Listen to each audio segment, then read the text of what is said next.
Sampah merupakan permasalahan yang umum terjadi di Indonesia. Berdasarkan data tahun 2019, Indonesia menghasilkan hingga 67 juta ton sampah tiap tahunnya. Sedangkan pada tahun 2020, berdasarkan data dari Kementerian Lingkungan Hidup dan Kehutanan Republik Indonesia menyebutkan bahwa di Indonesia sampah nasional akan mencapai hingga 67,8 juta ton. Di Kabupaten Sleman sendiri, tiap harinya menghasilkan hingga 700 ton sampah dengan rata 0,65 kg per hari tiap orangnya. Untuk itu, perlu dilakukan pengelolaan dan pengolahan sampah dengan baik untuk mengurangi dan mencegah terjadinya penyebaran penyakit karena permasalahan tersebut. Lalu, apa yang bisa kita lakukan? Sebagai masyarakat, kita dapat memisahkan sampah organik dan anorganik. Sampah organik dan anorganik harus dipisahkan secara umum. Hal ini disebabkan oleh sampah organik yang mudah busuk. Cairan keluarannya dapat menyebar ke sampah anorganik dan dapat mengontaminasinya.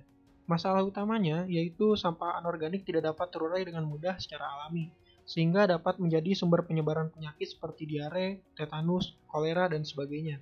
Selain itu, jika sampah tercampur, maka memisahkannya akan lebih sulit dan cenderung untuk tidak dipisahkan.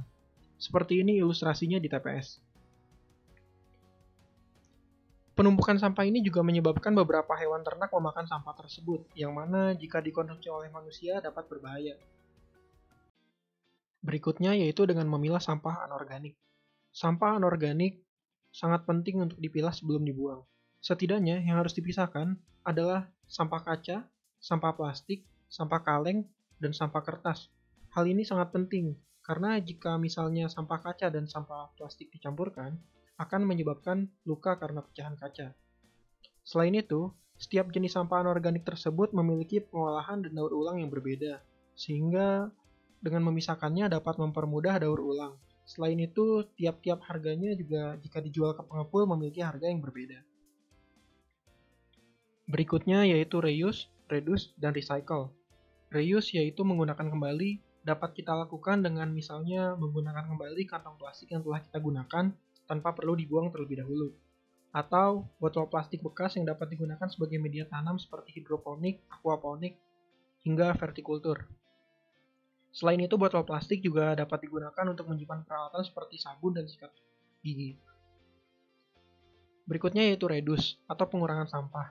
Dapat kita gunakan dengan membawa kantong sendiri seperti kantong plastik sendiri atau tote bag, atau kita dapat menggunakan produk yang dapat diisi ulang kembali atau digunakan kembali seperti botol minum.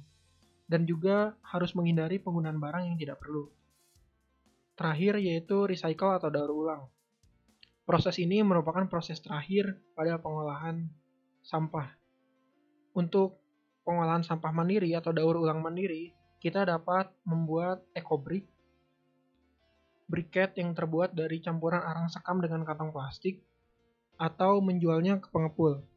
Selain itu, jika kita memiliki keterampilan tertentu, dapat mengubahnya menjadi kerajinan seperti ini, yang memiliki nilai ekonomis yang cukup tinggi.